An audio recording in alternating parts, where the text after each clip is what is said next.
இதுக்கு முந்தைய சொற்பொழிவுல மனிதர்கள் எப்படி ஒரு கொடூரமானவர்களாக இருக்கிறார்கள் அப்படின்னு சொன்னாரு. இங்க பாத்தீங்கன்னா இவர்களுக்கே அது எத்தகைய ஆபத்தை தரும் அப்படின்ற ஒரு விஷயத்தை இங்க சொல்றாரு. மனிதர்கள் தங்களுடைய சுயநலத்துக்காக தான் இந்த சுற்றுச்சூழலை அவங்க அழிச்சுக்கிட்டு இருக்கிறாங்க. அதான் சொல்றாரு, இந்த வானமும் காற்றும் மலைகளும் குன்றுகளும் ஆறுகளும் காடுகளும் காட்டு விலங்குகளும் ஊர்ந்து செல்லும் பிராணிகளும் பறவைகளும் மீன்களும் இப்படி எல்லா உயிரினங்களுமே தாவரங்களோடு சேர்த்து பிரிக்க முடியாதவாறு ஒன்றுக்கொன்று தொடர்புடையவதாக இருக்கின்றன என்று சொல்றாரு. எப்படி சொல்லுங்க பார்க்கலாம், எப்படி தொடர்புடையதாக இருக்கிறது? எப்படி இதை எடுத்துக்கலாம்? இந்த எக்கோசிஸ்டம் அப்படிதான் ஐயா இருக்கும். மழை பெய்தா தாவரங்கள் முளைக்கும், தாவரங்கள் முளைத்தா விலங்குகள் உண்ணும். அப்படி ஒவ்வொன்றாக ஒண்ணுக்கு ஒண்ணு உணவாகும். ஓகே, ஒன்றை ஒன்று சார்ந்துதான் வரும். ஓகே, சரி. இதுல ஏதேனும் ஒன்று இல்லாம போயிடுச்சுன்னு வச்சுங்க, அப்ப என்ன நடக்கும்? விலங்குகளே இல்லைன்னு வச்சுக்குவோம், அல்லது தாவரங்களே இல்லைன்னு வச்சுக்குவோம், அல்லது காடுகளே இல்லாம போச்சு, மரங்களும் இது இருக்கக்கூடிய காடுகளே இல்லாம போச்சு அப்படின்னா என்ன நடக்கும்? நினைச்சு பார்த்தா எவ்வளவு பயமா இருக்கு நமக்கு. இப்ப காடுகளும் மரங்களும் இதெல்லாம் இல்லைன்னா, அந்த பசுமையான காடுகளும் இது இல்லைன்னா என்ன நடக்காது? மழையே வராது. அப்போ இருக்காது. ஆமா, அப்போ இது ஒன்றோடு ஒன்று நிச்சயமா தொடர்புதான் இருக்குது. ஒன்றுக்கொன்று உணவாக இருக்கின்றதை விட இது ஒன்று இல்லைன்னா என்ன நடக்கும் அப்படின்னு பார்த்தோம்னா கற்பனை கூட பண்ணி பார்க்க முடியாது. மனிதர்களை தான் அது கடைசியா அல்டிமேட்டா பாதிக்கிறது. யாரை பாதிக்குன்னா மனிதர்களை தான் அது பாதிக்குது. ஏன்னா மனிதர்கள் தான் இது எல்லாத்தையும் சார்ந்து இருக்கிறாங்க.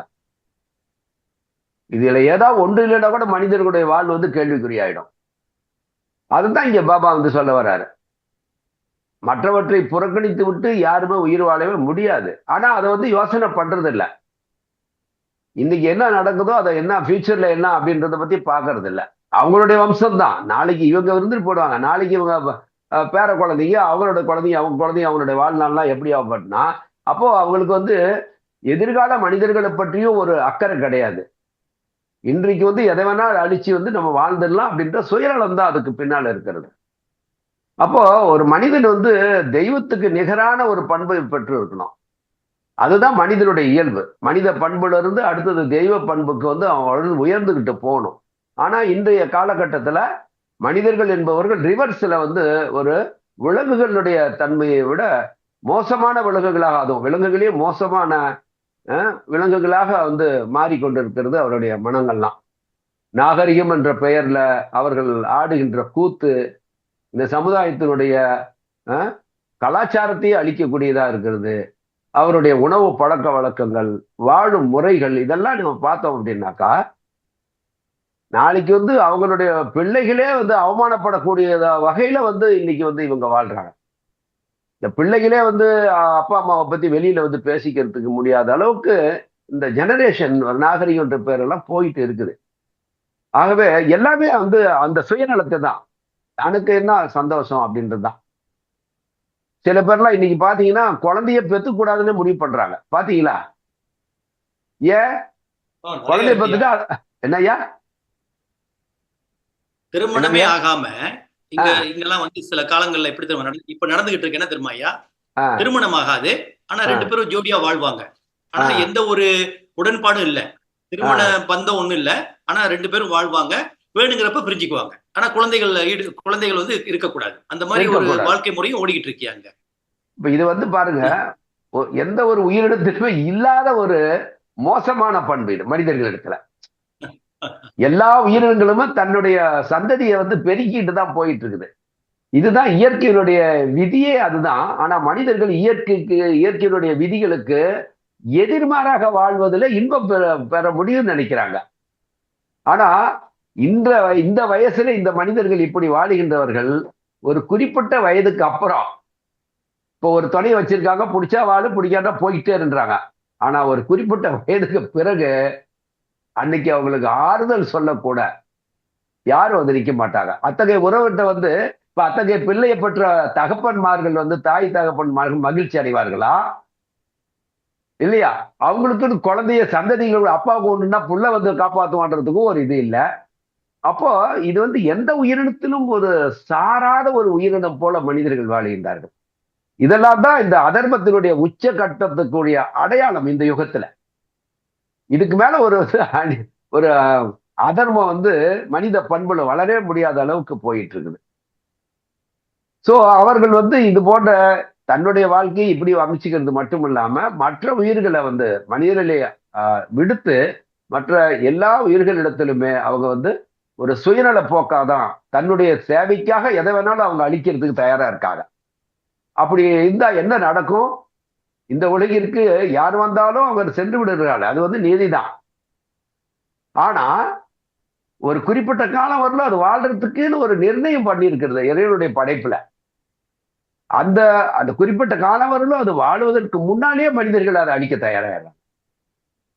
நம்மளுடைய உயிர் இன்னைக்கு கொஞ்சம் முன்னால போகுது அப்படின்னாவே நம்ம ஐயோ இன்னும் கொஞ்ச நாள் இருந்தா பரவாயில்லையே, கடவுளே என்னை காப்பாத்துன்னு வேண்டுகின்ற ஒரு மனிதன் இன்னொரு உயிர் அது சுதந்திரமா அது எவ்வளவு காலத்துக்கு அது வாழணும்னு இறைவனால விதிக்கப்பட்டதோ அது வாழுகின்றவர்களும் வாழணும். ஆனா அதுக்கு இடம் கொடுக்காம அது வந்து வாழ வேண்டிய காலத்துக்கு முன்னாலேயே எல்லாம் மடிஞ்சு போற அளவுக்கு இந்த மனிதர்கள் வந்து ஒரு கொடுமையானவர்களா தான் வாழ்ந்துட்டு இருக்கிறாங்க. இது போன்ற ஒரு முட்டாள்தனத்தால பல உயிரினங்களும் பொருள்களும் இயற்கையால் நிர்ணயிக்கப்பட்ட காலம் வரை உயிர் வாழ முடிவதில்லை. அவற்றுக்காக உயிர் வாழும் காலத்துக்கு வரையறுக்கப்பட்ட உயிர் வாழும் காலத்துக்கு முன்பே அவை வந்து இந்த காலத்தினால் விழுங்கப்படுகின்றன. அதாவது மனிதர்கள் வந்து அந்த அந்த ஒரு இறப்புக்கு காரணமாகின்றார்கள். மனிதர்கள் அவர்களுடைய மடமையால் எண்ணற்ற இது போன்ற வந்து உயிருள்ள உயிரற்ற எண்ணற்ற பொருள்களை வந்து அழித்துக் கொண்டிருக்கிறார்கள். இப்படி அவர்கள் தமக்கு தாமே கொல்லி வைத்துக் கொள்ளுகின்றார்கள். அவங்களே போய் வந்து இதுல வந்து எரி ஊற்றுற மேடையில போய் படுத்துக்கிட்டு நெருப்பு வச்சுக்கிற மாதிரின்றார் பாபா. வேற யாரும் வந்து கொல்லி வைக்க வேண்டியதில்லை, அவங்களே போய் படுத்துக்கிட்டு தனக்குத்தானே கொல்லி வச்சுக்கிறது தான் இது கணக்கு அப்படின்னு சொல்ல வர்றாரு. இதெல்லாம் ரொம்ப சிந்திக்க வேண்டிய ஒரு விஷயங்கள். எப்படி இதெல்லாம் வந்து மனிதர்களுக்கு புரியுற மாதிரி எடுத்து சொல்லணுன்றதுதான் தெரியல. ஆகவே மனிதர்களுடைய இத்தகைய முட்டாள்தனம் பொறுத்து கொள்ள முடியாதது.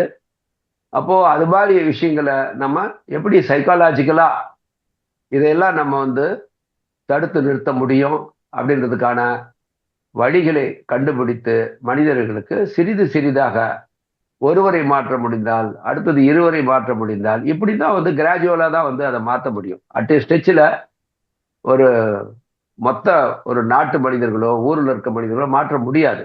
ஆனா அதற்கான முயற்சிகளை நாம மேற்கொள்ள வேண்டும். இது போன்ற சொற்பொழிவுகள் மூலமாக எடுத்துக்காட்டுகள் மூலமாக இவெல்லாம் இப்படி சொல்லியிருக்காங்க, நம்ம இப்படி வாழக்கூடாது, இப்படி வாழ்ந்தா இதனுடைய இது வந்து விளைவுகள் எத்தகையதா இருக்கும், இதெல்லாம் வந்து சொல்லி மனிதர்களை வந்து இது போன்ற இதுல இருந்து நம்ம அவர்களை ஒரு தடுத்து நிறுத்தறதுக்கான முயற்சிகளை செய்ய வேண்டும். இப்போதிலிருந்து எச்சரிக்கையாக மனிதர்கள் இருக்க வேண்டும். ஏன்னா இதே மாதிரி போனா ஃபியூச்சர் வந்து அவங்களுக்கு கேரண்டி இல்லை. ஆகவே அவர்களுடைய எண்ணங்களையும் திட்டங்களையும் செயல்பாடுகளையும் இயற்கை சூழலுக்கு ஏற்றவாறு மறு சீரமைத்தாக வேண்டும். அப்படி இல்லைன்னா சொன்ன மாதிரி தமக்குத்தாமே வந்து கொல்லி வச்சுக்கிட்ட மாதிரிதான், வேறு மாற்று வழியே கிடையாதுன்னு சொல்றாரு. ஆவா.